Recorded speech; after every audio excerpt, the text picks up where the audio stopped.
welcome to Bulls and Red, our RB Leipzig podcast, which is at home in Leipzig and made for you wherever you are. It's us again.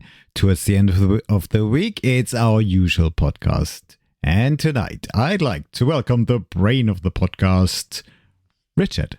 How the devil are you? Hey, Mario. Good evening. Good to see you. Thank you. Well, yes, I'm fine. Totally fine. You know, Friday is on my mind. I'm gonna head to a nice restaurant tomorrow evening. Okay. We will be invited. And it's even Always more helps. tasty if you don't have to pay. And you don't have course. to cook. And you don't have to clear the stuff away. And you don't have to put it down the table. It's wonderful. Oh yeah. It's heaven. And guess which motherfucker won again 2 tickets for the Clash I know somebody versus else. Leverkusen. I know somebody else who does the same thing. Really? Yeah, same right. lottery. He's won tickets like 4 times in a row. And he kind of suspects there are not many people who have signed up for this program. So basically, when you acknowledge that you're going to be participating in that competition, a lottery, you've won. Welcome. You're nothing special. They win every week. Win every week. But that's kind of strange because anytime I'm in this particular row or in this area where those sponsored tickets are provided, I see different faces. Ooh. So I'm curious who this other guy is. Okay. Who was this? Yeah, nobody else in the stadium. Who is that other guy? Actually, it felt like this yesterday a little bit. When we come to that in a second. So I'm sorry, I interrupted you rudely. So which game I'm going to see you again? You what's it? Who won tickets again? Yeah, on Saturday versus Bayer Leverkusen. Bayer Leverkusen. Well, that's good. We need all the support we can get, especially from you. Thank you, Richard. Well, let's talk about yesterday before we talk about our next Gegner, which is the pillar Bayer Leverkusen. So last night, of course, we had a Champions League night. And I must admit, there was no question about me not going, but I was really still upset about last weekend. You know, squandering a 3-0 lead in Bochum, bottom of the year table, and then just getting a 3-3 draw, 1 point out of both from Bochum. I was still kind of upset. But, you know, Champions League is Champions League. And although RB Leipzig's faith was sealed many, many games ago when we dropped out, didn't get any points, I still felt, well, we got to go. We got to be there because it's football. It's RB Leipzig. You see your mates. You have a beer. And who knows what's going to be there. But there was one other thing that motivated me to go. And that was you talked up Sporting Lisbon in our last episode. So I was looking forward to a really competitive team, free-flowing football, high press, attractive. You know, I was looking forward to seeing that. I was just hoping nobody else of RB Leipzig would get injured. So that was the main objective. Stay healthy. So we haven't got a roster which is really big. So we went there, and to be honest, when I was there, it was exactly what I was talking about. You know, the atmosphere is great, less people than usual, but that didn't really make, you know, that wasn't so important. Good company, talk about football and everything else. It was cold. It was really cold. I don't know how you were dressed, but I felt I didn't have enough stuff on me. And what didn't help was the fact that I was carrying an ice cold beer. Of course, I should have gotten some Glühwein, mulled wine probably, but I had this ice cold beer and it took me 45 minutes to drink it. So you could say I really enjoyed it. I took my time. As soon as I sat down, do you know the smell in the stadium when people buy food like currywurst, you know, sausages, typical German now, in curry sauce? It smelled so strong. And of course, 2 people in front of me, they got food like this, you know, with French fries. So it's a typical football stadium smell when people just chew on stuff. So when the game started, I didn't have too much expectation. And I'm going to mention something which you might mention a little bit later, because after the match, you sent me that great thing. You said, well, this felt like a competitive friendly. And it was, wasn't it? I was a bit surprised who was on the pitch for RB Leipzig. I was pleased to see Bichabu, I must admit. I really liked that fact. I was missing Kampel, but Kampel probably needed some time off, so to speak. Seiwert was still there, and Seiwert did things. But sometimes he was pretty good, but he did say wild things. No? And he played in defensive midfield. Yeah, that's what I noticed. And I like what I saw most of the time. Yeah, most of the time. So, it was the kind of game where you could go in there almost being kind of neutral. Yes, you would support your team, but Sporting Lisbon, they still had everything to play for, and for us, nothing really. And it was just about not to get injured, or it was about to get a little bit of self-confidence for the next match, and to get some practice time for Openda and Češko again. But it wasn't so bad. I was disappointed about Sporting Lisbon because they didn't live up to the expectation that I had. And sometimes they would kind of show a glimpse of what they're capable of, but not all the time. So that was kind of disappointing. RB Leipzig wasn't that great, but at the end of the day, they won 2-1. But one thing I observed about myself, if you get into the game, it's nothing to play for in that sense anymore. We're out of this anyway. And you kind of think, it might be the last Champions League game for a while because we don't know how the season's going to end. Are we going to qualify? Or is this a secret plan for RB Leipzig to drop down to the Conference League and to play a final at home because the final is at Leipzig for the Conference League next year? I hope not. I don't think so. Can't be that attractive and that profitable.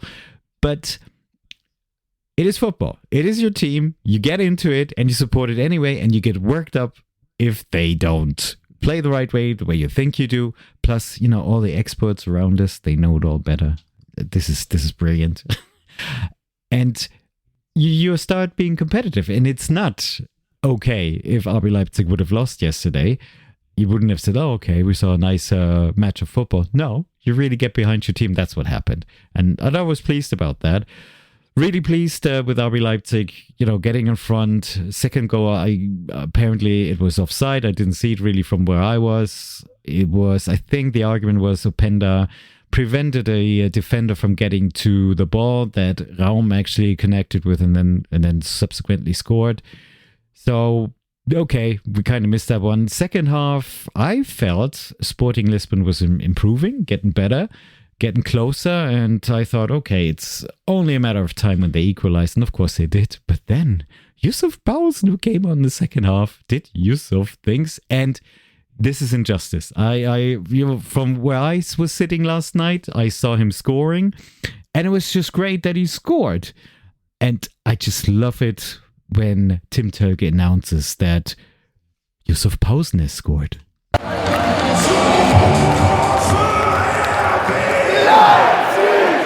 der 78. Spielminute trifft unser Mann mit der Rückennummer 9, Yussuf Poulsen!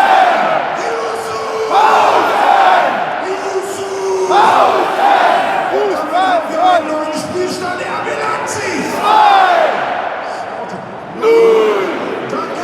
2-0! Notice the term Fussballgott.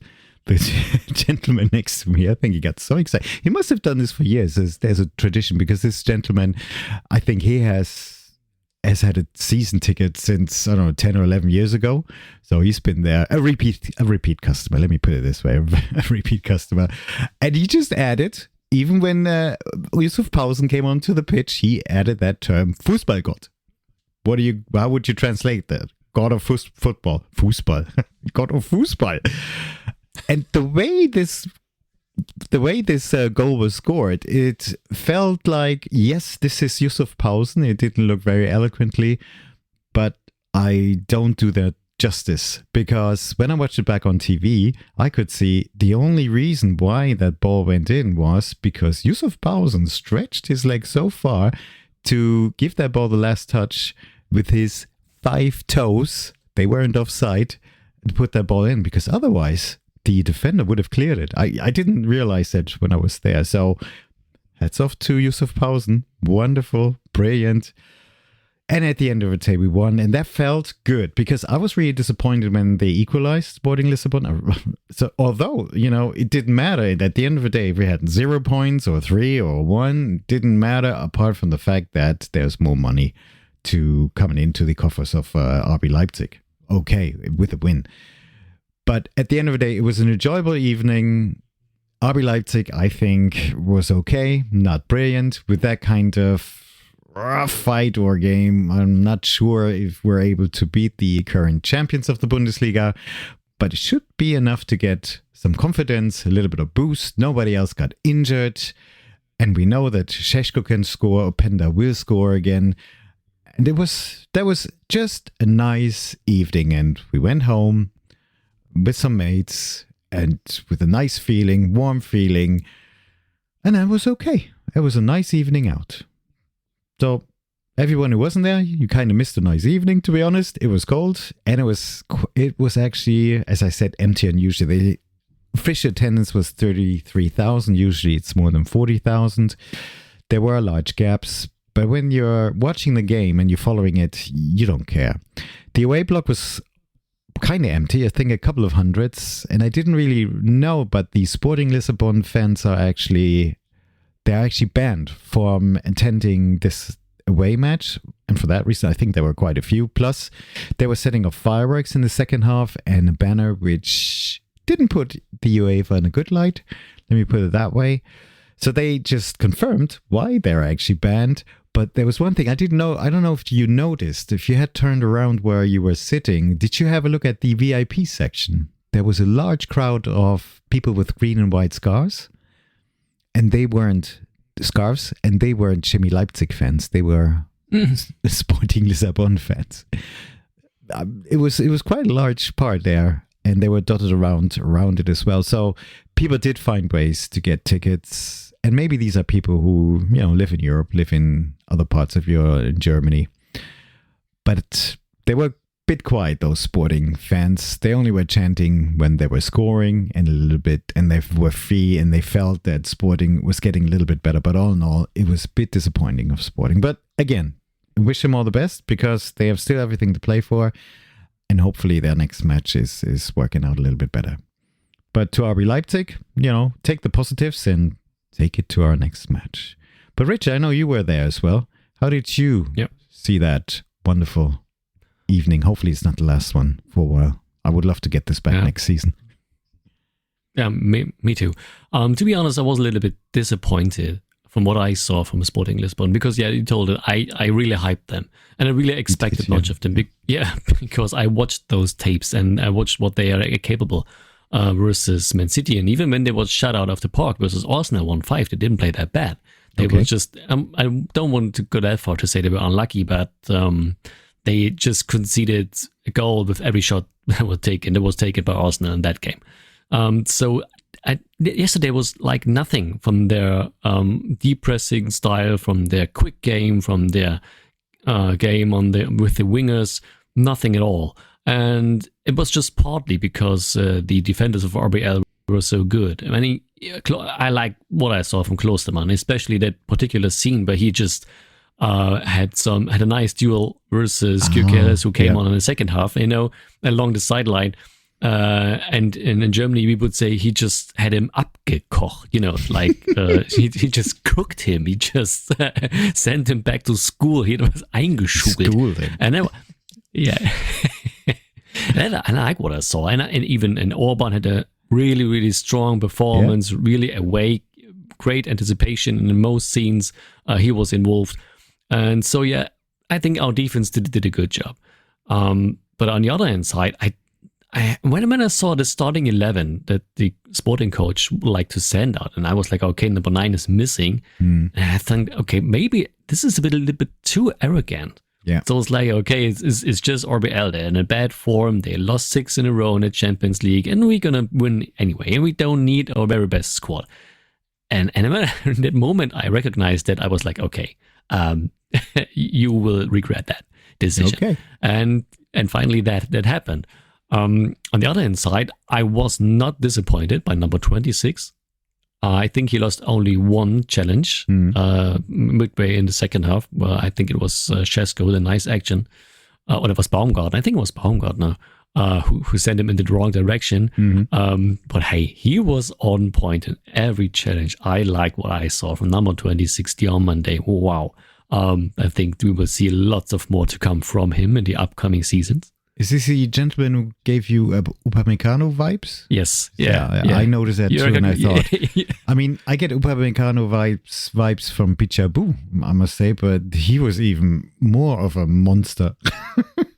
Yeah, but he had some calamity moments, and I was like, okay, yeah, I got Upamecano vibes when he does that all the time. Okay, but I don't want to judge him. Yeah, he's a young, very young everything. Guy.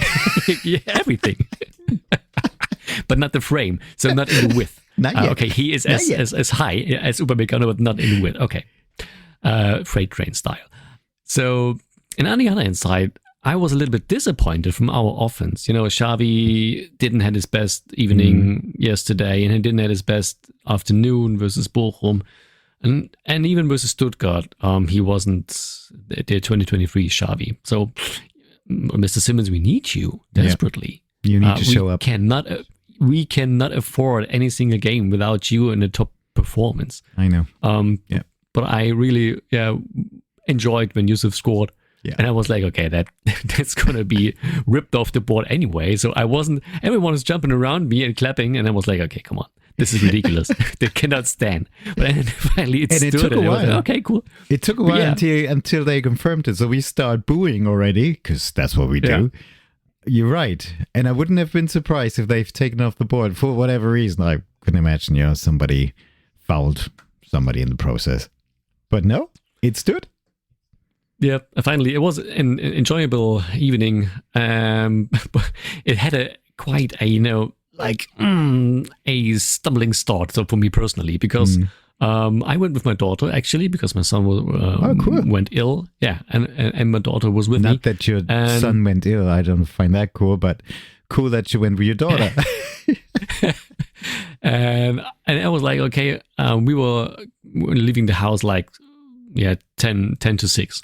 And I was okay. Let's go for a walk. So we will definitely make it in time to the stands. And from where I live, it's like 30-35 minutes. If you walk, a walk, yeah. And I was like, okay, come on, let's go to the tram. And if there comes a tram, we could jump on. I saw it. And we walked, and there was finally a car midway in the track. So there was the tram was out of service, so we had to walk all the way. And I miscalculated the time. If I had some short legs with me, so we just arrived on time. And but not for 4 kilometers. And so I only managed to catch our seats like 3 or 4 minutes before kickoff. So I did not had time to go for a beer or some other beverages. I did not have time to find some dinner. And so I told her, okay, come on, let's just watch this game and go for a pizza once the game is finished. And so we did. Bribe? Yeah. You think bribe worked? So she was okay with that? She could hold on. Yeah. Brilliant. Okay. But she hadn't really a choice anyway. Well, you never know. They can be nagging. Very good. But still, great recovery. Now, we walked past the tram, the car which was stuck on the tracks. And it's that position. We don't see it in the dark, although they put down a reflective white stripes, anyway, markings. It doesn't help because tracks are coming. You can hit the track so quickly that you get stuck and then no tram can run. Yeah. But a gentleman who drove this car had an L on the license plate. Meaning he's learning? No, it's not learning. He's from Leipzig. Or at least the car is, what's zugelassen in English? The car is like registered. Question. Is registered in Leipzig. Yeah, for Leipzig. Zugelassen. Yeah. But he drove in quite far. I found. Yeah, like 30 meters. Anyway, I hope I don't want to bore. We don't want to bore too many people. I'm so sorry. Shall we move on and talk about? Yes, please. The 100% company-controlled club, but it has a lot of history, so it's completely different from us. Introducing our next opponent, their Gegnercheck. Oh, I got a headache. Pillendreher. You get a headache? Yeah, You take a pill from Bayer. Oh, very good. maybe they're helping. Bayer Leverkusen is coming to town. You said it, the reigning champion, reigning cup winner, Super Cup winner, German Super Cup winner as well. Don't forget about that. I know. Very important trophy. Triple. Yeah, I know. We won it. Yep. In a nice fashion, but it is a different story. Yeah. So they come into town. And, in our preview at Sporting, I talked about some key players. And I don't want to be boring here. I don't want to talk about Wirtz because, he's in top star of the Bundesliga. And I don't want to talk about Xhaka because everyone knows that I think he was a key addition before the 23-24 season. And Grimaldo as well, and so on. I don't want to drop names here. What I would like to talk about is, Xabi Alonso started his managing career at Leverkusen on the 5th of October 2022. Wow. And Marco Rose... Yeah? Yeah? Seems like a long time ago. Yeah. Yeah, and Marco Rose did start his job in Leipzig at the 8th of September. So... That long already? Yeah. So It's like to the day, almost to the day, 1 month longer. Yeah. And now let's take a look how these clubs developed. So Leverkusen struggled when Xabi Alonso took over. I think they were ranked 17th. And it took quite a while. So the very first game he was in charge, they won 4-0 versus Schalke. But then there was a streak with 6 winless games before they started finding some kind of rhythm.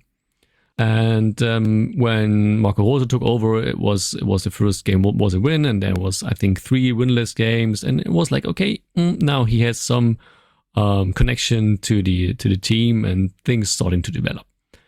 And then there is this, this off season between the 2023 ending and the beginning of the 2023-24 season. So where both managers, both coaches was in that same position to be creative and to recognize needs and to negotiate the funds you need with the back office or with the front office. So with the managing directing board and who else should be involved in this, and the sporting director and so on and so on. And then I found something interesting here.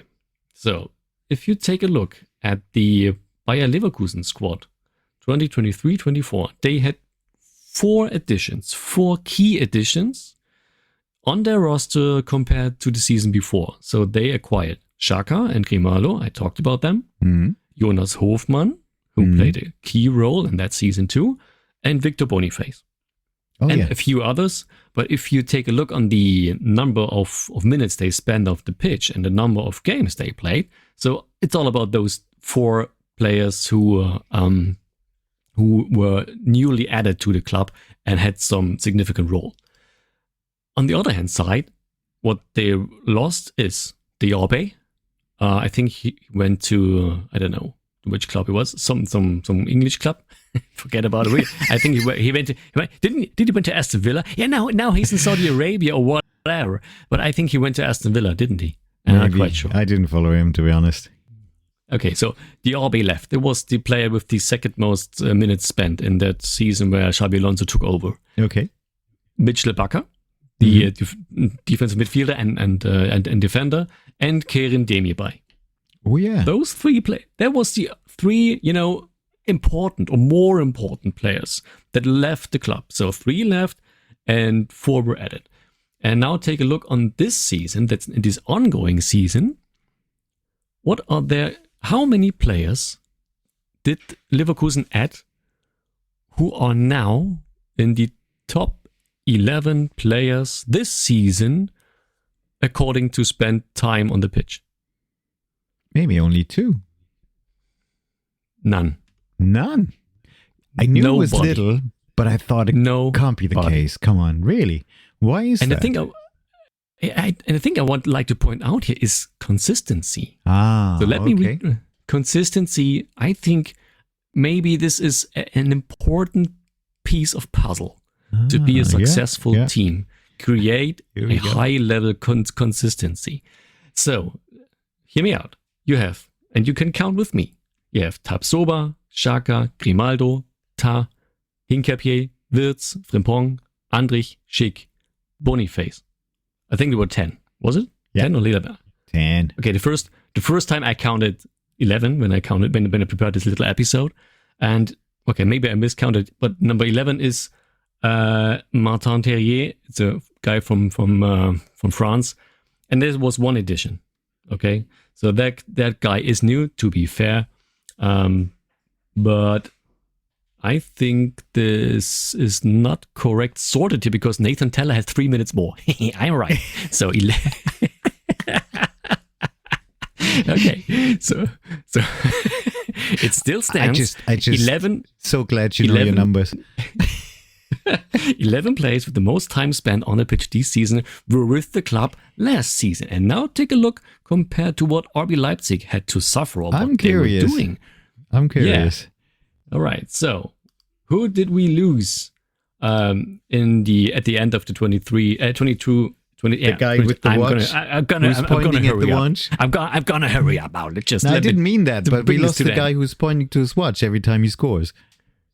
Excuse me. I just mistaken the gesture totally. Take your time. Sorry. Take your time. Okay. So let's go. Yeah. Count with me. The guys from the first 11 players spending most time on the pitch. 2022-23. We lost in that off season. Szoboszlai, Guardiol, Werner, Nkunku, Halstenberg, Leimer. 7 players. Bloody Seven. Why did I count 6? Doesn't matter, but the names are big. Okay. 7 players lost. So we added I don't want to add any name here, but important players. Okay, we added Xavi, Simmons, Lukeba, Šeško. And now you will ask, okay, what about Baumgartner and Seiwald? True, we added them to our roster, but Baumgartner had only, in quotation marks, 1,100 minutes. So he played in 32 games, but had only 11 starts. So it's like he only played to get on board. It took a while. Yeah. And Seiwald only had 6 starts and 700 something minutes. Yeah, so not really much. Yeah. So, okay, so the guys that are really in the top level are Simmons, Lukeba, and Šeško. And now take a look. Openda? Yeah. Openda? Nope. What? Wait a minute. Wait a second. Oh, he's... I missed him. Okay, excuse me. 4. We had 4 key additions. Yeah. So makes a huge difference. Thank you. Yeah, thank you. So, and now... Call me smart ass. Yeah, you are. And now you keep winning tickets.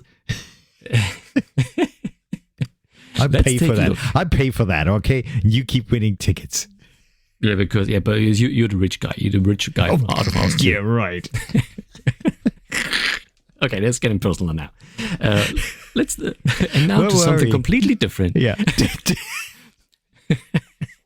All right. So now I just mentioned that from the 11 players this season of Leverkusen, they had none addition. So, but if you take a look, talking about consistency, what RBL did in this season, 11 players with the most time spent on pitch, and we got 3 new players. It's Nusa, Retreda, and Vermeeren. And you have to bear in mind, I think Nusa and Vermeeren only played that much because of so many other players, more senior players, being injured. So it might not even, if everything had gone normal, they might have even racked up so many minutes. I mean, I'm glad they did. Yeah, and to bring this into some little conclusion here, and if you take a look at the big picture, so players assigned, so players that sent out, Xabi Alonso, when he started, and it was almost the equal time when he started to be in charge. Xabi Alonso sent out 44 players. Marco Rose, 54. It's quite a huge difference, isn't it? Yeah. And from those 44 players, 5 players had 100 plus appearances. So it's Tapsoba, Frimpong, Hincapié, and Wirtz. And bear in mind that Wirtz was still recovering from a torn ACL when Xabi Alonso took over. Okay. So Wirtz returned late in December 2022, and where the World Cup was ongoing. So he basically did his first competitive match after the winter break in January 23. Oh my So God. he missed 8, 9 or 10 matches that he could play when Xabi Alonso started, right? So Didn't hurt them. 5 players with 100 plus appearances in that particular time. And by the way, Xabi Alonso was responsible for 119 competitive matches now, and Marco Rose 115. So it's almost equal, and it's why I think it's good to be compared. And if you take a look at what Marco Rose did, okay, I already told you how many players he sent out, and only one of those had 100 plus matches. Guess who? Wait. Blaswish was there for a while? No, it wasn't Blaswish. Pete then came on. No. Willi was injured for a while. Yeah. And he changed the defense all the time. Raum? Nope. Close. No. Should I enlighten you? Yeah, put me out of my misery here. I love those trivial questions, you know that. It's that poor guy that's now out with a torn Achilles. It's Benjamin Hendricks. Really? Benjamin Hendricks is I the didn't only... realize that. Really? Yeah. Because I thought for a while he didn't use him. But he didn't use him in many minutes, but he played 102 competitive matches. So almost every Yeah, match. that makes sense. Yeah. I can tell you now one who played less than 10 minutes. It's the guy who stole silverware, I think, Elmas. Yeah. Mm-hmm. Poor guy. Must be the case. Okay, so, and one last thing I would like to point out here, and then I just leave it like that, and everyone can take out of it whatever he or she wants. If you look at the numbers spent on the pitch, you know, that guy with the most time spent on pitch is Willi Orban with 7,700 in 115 games when Rose was in charge. Okay. And if you take a look at the numbers of Xabi Alonso, you have 1, 2, 3, 4, 5 players with more than that. Really? Oh, I'm sorry. And it's Tapsoba, Frimpong, Radetzky, and Hincapie. Bloody Who hell. almost, and Jonathan Tah and Tapsoba over 9,000 minutes. And you know what? And you know what I would like to say, to express with all those numbers here. Yeah. Jonathan Tah and Edmond Tapsoba are center backs. Right. And they played together for 90 minutes almost every competitive match. Yeah. And I think this chemistry of understanding each other. Mm-hmm. And by the way, they're high level defenders. It seems to me as if this is a key. Sure, you have to be a little lucky to be out of injuries. Okay, so I see that point, and it could have went the other way around. But I think it seems to be crucial for me. And by the way, Hincapie is a defender too, so you get 3 defenders, and it's why Alonso likes to play with a back 3. Do you know, I could think of a similar partnership at Liverpool with Van Dijk and Konate. Mm-hmm. That is solid, similar solid partnership there. So, do you think the key of Bayer Leverkusen being more successful, and hence Xabi Alonso having the better record as well, is consistency in the squad, or is that what you're trying to tell us? At least it's an important part. It seems to be its important part. And I would like to take a look on other successful clubs, and like to if I could recognize any other similar things here, and according to a number of players involved in something. But it's as far as it stands now, for me, it seems like it's an important key. And because you can simply develop a team better if you have some kind of consistency. Yeah. And one last thing, and then I'm totally done with that. How many players are still with the club? Or no, I would like to ask, how many players had Xabi Alonso on the pitch on his very first competitive match versus Schalke that are still with the club now? He had on pitch 7? Yes. Correct.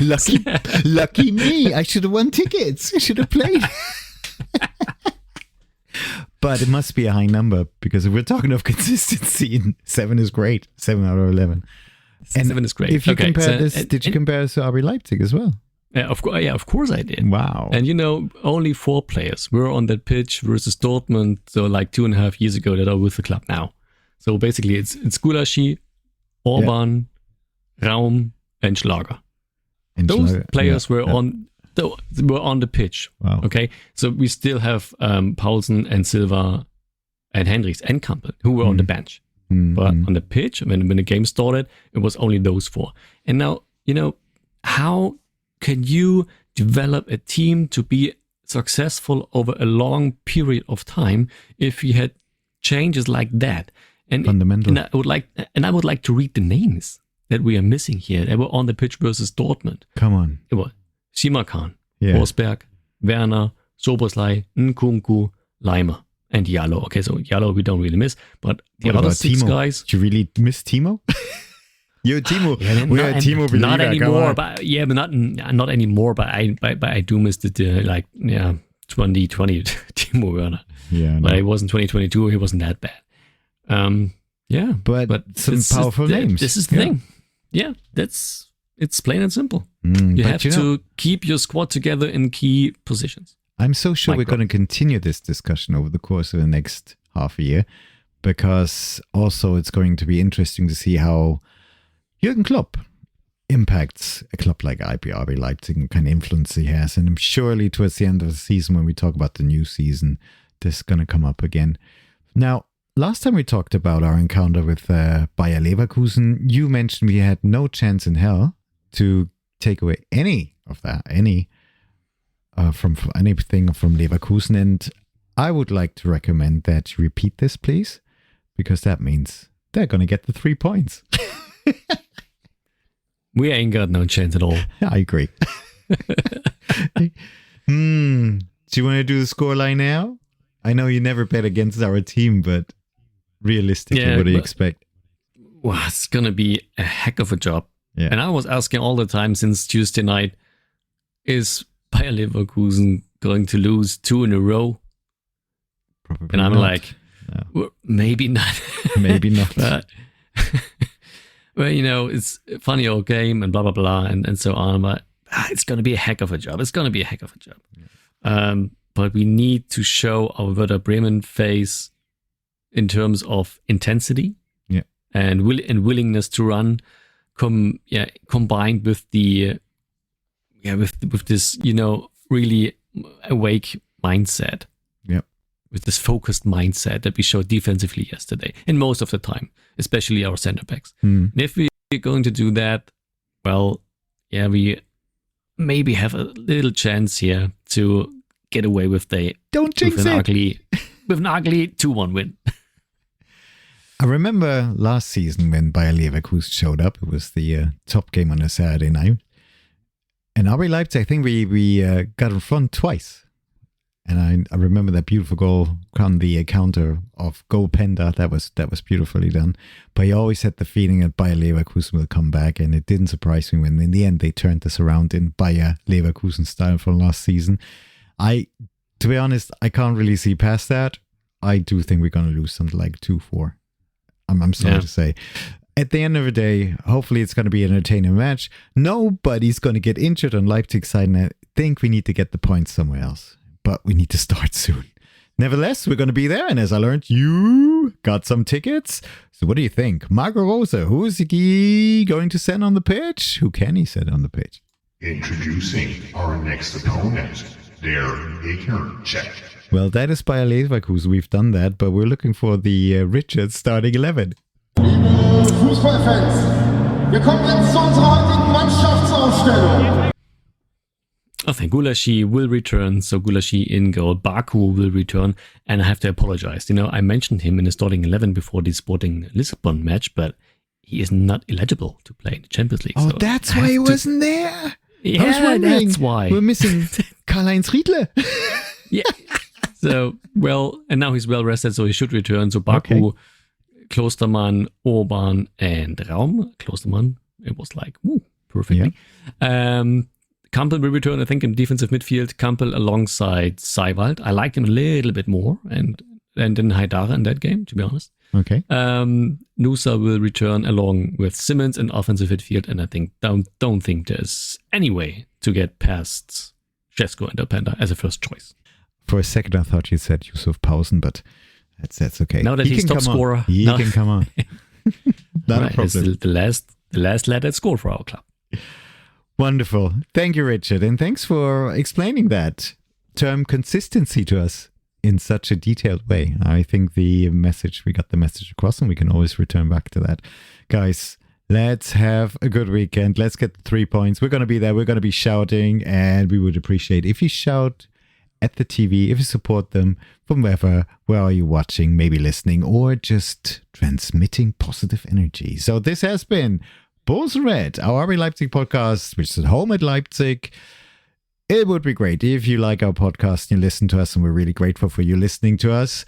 If you were able to subscribe to the show on your favorite platform, leave a review. You can always get in touch with us via email. podcast@poulsenred.com is the email address. Follow us on our socials. We'll be back next week. And all I need to say now is let's conclude with Danke, Richard. Thank you, Richard. Auf geht's, Leipziger Jungs.